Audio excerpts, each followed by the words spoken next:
speaking of colors and uniforms, you guys are rocking the throwbacks this week. What do you think about that? Are you looking forward to? I'm really looking forward to it. You know, those have been my favorite uniforms, but I've never got to wear them. When I came here my first year, we stopped wearing them. We wore them from like our fan day, and that's it. The last time we wore them, I believe, was a Cal game. So that was like 4 or 5 years ago. Yeah. So now bringing them back, I'm really excited about that. That, you know, obviously you were very young when that game happened against Washington, the pick. Very young. Very young. How old were you? Eric was 1 year old. Yeah, 2. I was 2. 2, okay. So you don't remember it? No, not at all. Since being here, how much have you seen that play? And do you understand the significance of it? Yeah, I really understand the significance of it. You know, it's about perseverance, keep fighting to the end. It's a big rivalry. You know, we have a lot of rivalries, you know, in the Northwest, and Washington is definitely one of them. I've seen it, the play about twice on the Pac-12 network. And, you know, we got like this little mural thing when it has the pick in our elevator. So it's pretty well known around here. So I'm really excited, you know, that we get to represent, you know, the 20th anniversary and whatnot. Yeah, you mentioned the rivalry with Washington. Eric was saying that he didn't really realize that until he got here. Oh, there was a rivalry. Yeah, I took an official to Washington and I kind of got the feel for it. Okay. And then I came here and I got the feel for it. And when I went to my first game up there, that's when I really felt it. It's the most hostile environment going up there and playing in Seattle. So, yeah. So you went to a Washington-Oregon game? Yeah. Recruit? No, I took a visit, just a recruiting trip for Washington. I came on a recruiting trip here. And you could hear the players talking about it back and forth, and you could tell it's a really big rivalry. But I had no idea until I actually got here and started playing that it's pretty big up there. So why Oregon over Washington? What do you like about this more than that? I love the people and I love the coaches more. I don't know. I just get a real good family, you know, vibe from here. I just definitely wanted to be a part of this, and I'm glad I make one of the best decisions of my life coming here.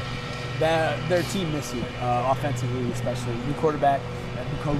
Yeah. Obviously, what's different about what they do this year than the past couple I see a lot of similarities, but I see that they're really disciplined. I see that they play hard, especially to the whistle. You know, they're big guys, big offensive linemen, great skill guys on the perimeter and whatnot. So it's going to be a dogfight. Silent Miles, quarterback. What does he bring? He's fast. He's just really fast. You know, he's a dual threat and whatnot. But you know, we got to really make sure we be able to contain him and make our checks right and be able to stop, because he's good at passing as well. So just make sure we're on our keys. Don was talking about you guys sustaining as a defense into the fourth quarter. Yeah. Obviously, great for 3 quarters against UCLA, and then a couple few late touchdowns. How do you guys? How do you do that? How do you sustain? It's more mental, I believe. You know, it's a more of a mentality thing. We gotta stay focused and be really a dominant defense. We gotta have a dominant mentality. Not wanting to let anyone get an inch on us and whatnot. So that's where our focus needs to come in, because I feel like we're capable of it. We're conditioned enough. We're one of the best conditioned teams in the nation. So what we gotta do is we gotta get our minds right and our mentality right, and we'll be able to sustain ourselves for the whole four quarters. Do you feel that slipping on Saturday? Just a little bit. I felt a little bit. A little bit of attention to detail kind of slipped and everything like that. But it's definitely fixable, and we've been making strides, especially in practice. This is the hardest I've ever seen us practice, and it's looking great.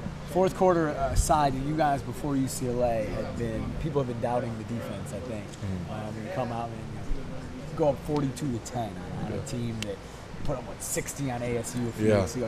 One a high-powered offense. Yeah. Do you guys take a sense of pride in that and gain some confidence and feel like maybe you showed some people what you're about? We really don't worry about outside influences, but we prove it to ourselves. We prove to ourselves that we can do it, and we're going to continue to do it. Our mentality is, getting better. We're maturing as a team, especially as a defensive unit, each and every week. So I'm really excited to see what we're going to do this week and upcoming weeks. You've been in this program with Tony Washington for a number of years. Yeah. DP just said he thought he played his best game of the season last week, especially after having to stand up in front of the team the week before.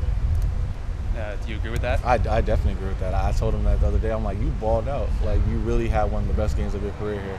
And he agreed. He really performed very well.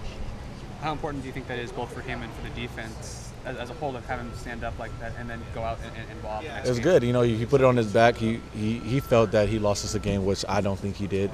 We have plenty of opportunities to win that game. It's not on one player, one person. But just for him to stand up to the team, hold himself accountable, then back it up the next coming Saturday is it's remarkable.